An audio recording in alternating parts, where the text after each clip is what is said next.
I'm Johnny Mac with your daily comedy news. Did you see Stephanie Grisham? She was the White House press secretary for a little while there. She's doing a book tour. Colbert said Stephanie Grisham worked in the White House for 4 years, and as press secretary, she famously never gave a single press conference, but now she's spilling all the tea in her new book, I Just Recently Grew a Spine. Colbert, in the book, Grisham uses a lot of colorful language to describe the administration, calling it a clown car on fire running at full speed into a warehouse full of fireworks, or as Fox News would put it, a brave band of flaming harlequins rushing patriotically into the explosive jaws of danger.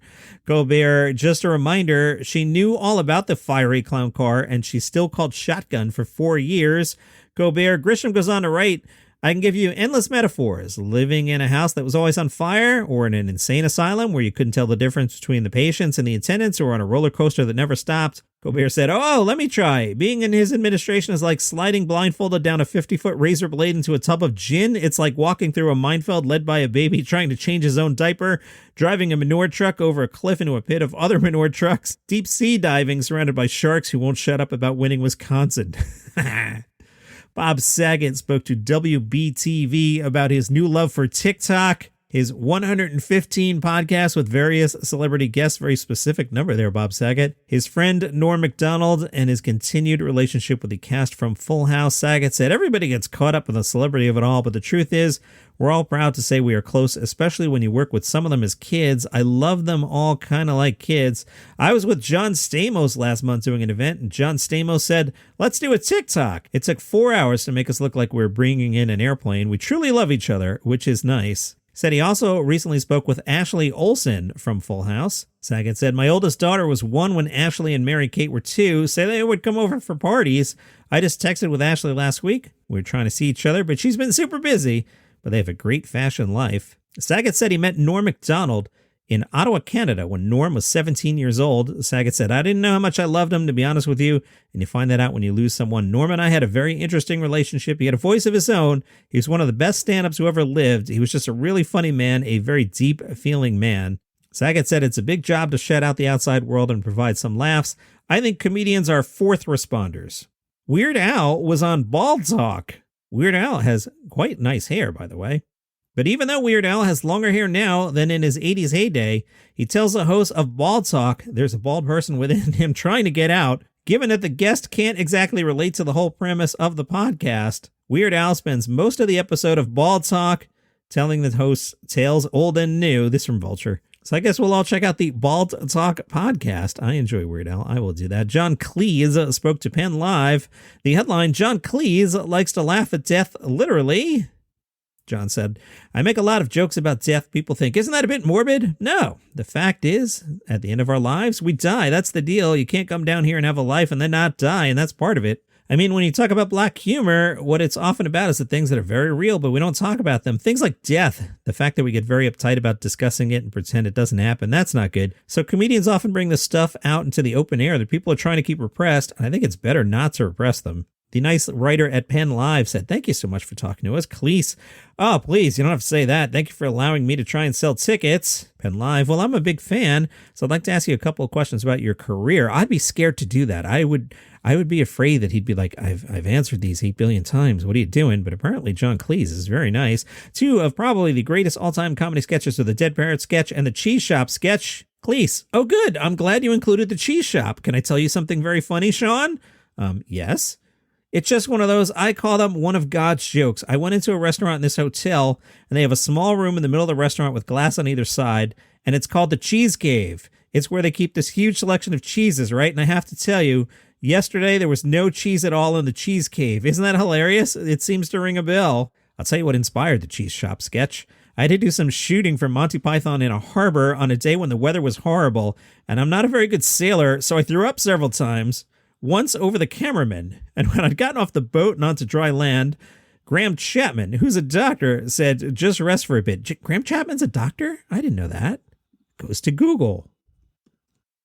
Graham Chapman, doctor. Did you guys know this? I didn't know this. Graham Chapman studied medicine in college and earned an MD, but he practiced medicine for only a few years at Cambridge. He took part in a series of comedy reviews, and shortly after completing his medical studies at St. Bartholomew's Hospital, Graham realized what he wanted to do with his life. He wanted to perform comedy. Learn something new every day, even hosting daily comedy news. Graham, who's a doctor, said, just rest for a bit.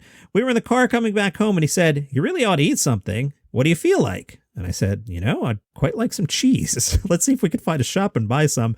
But we couldn't find a shop. And eventually we went past a drugstore, and I said, "I wonder if they'll have any cheese in that drugstore." We laughed about that, and he said, "Well, if they did, it would have to be medicinal cheese." We thought this was quite funny, and we sat down the next morning to write, and we thought, okay, he goes in a drugstore to buy cheese. Why? Because the cheese shop doesn't have any cheese? So that's the sketch we wrote. We never got to the second bit about medicinal cheese. My dad had always been quite funny about all the excuses. If you ask a shop, "Do you have something?" they never say no. They always say, "We never have it on a Monday," or "There was a big run on it yesterday," or "The van broke down," or "The cat's eating it." It's very easy to write. And at the time I was writing with Chapman, I was saying, "Is this funny? Is this really funny?" And 2-year-old Chapman was puffing his pipe saying, "It's funny, it's funny." I wasn't sure if the other Pythons were going to laugh at the read-through. It went quite quiet, and my stomach tightened up. Even among friends, if you tell a joke and they don't laugh, it's embarrassing. And then Michael Palin started to laugh. He absolutely lost it. It was the most wonderful thing I ever saw. He actually slid off his chair onto the floor and started rolling around, holding his sides. That was one of the best moments in Monty Python for me. What a great interview by John. Penn Live said, "I also wanted to ask you about Life of Brian. I know when it came out, it caused quite a bit of controversy. Cleese, it did, but not as much has been written about. We were never seriously worried about it. We went to a famous lawyer and asked, 'Are we going to break the law of blasphemy in the United Kingdom?' He said, 'No, not these days.' There were protests in America for the first week. It was only in 2 cinemas in New York. The queues were going around the block, and these protesters were there with placards saying, 'Monty Python is the agent of the devil.' The local TV stations in New York started covering this and putting little bits in the evening news. A week later, they rang us up in London and said, 'You don't need to come and do publicity. The protesters have done it all for you. It's a big hit,' which I thought was really funny. John talked about how times have changed. People are more sensitive. You see, you can use bad language now. You can use the F word without anyone turning a hair. If you said that in 1963, the traffic stopped. It's funny. There are always things that really upset people, but they vary. What never varies is the fact that there are things you can say to stop traffic. If you want big laughs, you need to make jokes about things that people are a little anxious about, like death or sex. If you can make a joke in an area where there's anxiety, a little bit of taboo, then you get huge laughs. I find now that this business about oversensitivity to jokes, it's based on a misapprehension. All humor is essentially critical. If you have a person like Christ who's kind and wise and generous and all the good things, how can they be funny? There's nothing funny about that. The only funny things about human beings is when they fall below the standards, when they're permanently angry for no reason, like Basil Fawlty and Fawlty Towers. W.C. Fields said, "Anyone who hates dogs and children can't be all bad." I find this very funny. The trouble with the wokesters is they don't understand that there can be affectionate teasing as well as nasty teasing, which is horrible. Now, nasty teasing is actually unforgivable. It makes people feel rotten about themselves, but a lot of people will tease their friends because of the affection. In England, if you're very rude to someone, it means you love them. You wouldn't be rude to someone you didn't love. That would be rude.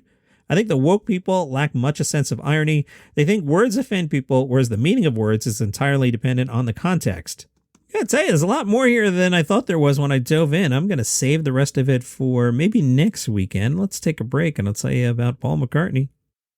From the Times of Israel, your home for comedy news, Paul McCartney was the guest on BBC Radio 4's This Cultural Life. Paul talked about a comedy that he wrote with John Lennon. Got your attention? Sure. McCartney said the 4-page story titled Pilchard was recently unearthed. He said it revolves around a mother and daughter discussing the mysterious lodger who lives in an upstairs room of their home. Paul said, "For years, I've been telling people that me and John wrote a play. It's quite a funny thing called Pilchard, and it's about the Messiah, actually. We were going to have this character, the person upstairs who never comes in, and the play is just people talking about him and his terrible crisis. Oh, our Pilchard, he's taken a turn. He's born again. He really thinks he's the Messiah. He's upstairs praying. That was the way we were going to go, but we couldn't figure out how playwrights did it." Said Jones writing for GQ. You ever hear the one about the famous black comedian who disappeared when he realized that white people watching him were laughing a little too hard and likely for the wrong reasons? Deal with white people long enough, especially the ones who've enjoyed enough episodes of The Wire and Wu-Tang albums to believe they're in on the joke, and you can easily understand why Dave Chappelle walked away from $50 million rather than tape a 3rd season of Chappelle's Show for Comedy Central. He was fighting for his life. In 2012, 8 years into his absence from public life, it seemed like Chappelle had won.